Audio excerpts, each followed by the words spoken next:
Hello people, welcome to Moni's kitchen. చాలా tasty and crispy అయిన green chicken kebab ఎలా తయారు చేసుకోవాలో చూపిస్తాను. చాలా బాగుంటుంది, ఎలాంటి పౌడర్స్ యూస్ చేయకుండా. ఫస్ట్ మిక్సీ జార్లో వెల్లుల్లి, పచ్చిమిర్చి, శొంఠి, అలాగే కొత్తిమీర, పుదీనా వేసుకొని బాగా గ్రైండ్ చేసుకోవాలి. పుదీనా వేసుకొని బాగా గ్రైండ్ చేసుకోవాలి.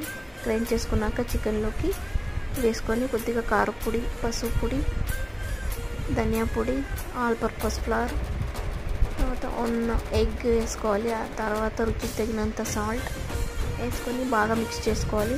ఇలా బాగా మిక్స్ చేసుకున్న తర్వాత రెఫ్రిజిరేటర్లో ఒక 20 minutes పెట్టుకోండి. మనం లేకుంటే చికెన్ ఉడకదు. చాలా మీడియం ఫ్లేమ్లో బాగా మనం తిప్పుకుంటూ ఇలా చూసుకుంటూ వెయిట్ చేసుకోవాలి. అంతే అండి, చాలా క్రిస్పీ అండ్ టేస్టీ అయిన గ్రీన్ చికెన్ కబాబ్ రెడీ అయిపోయింది.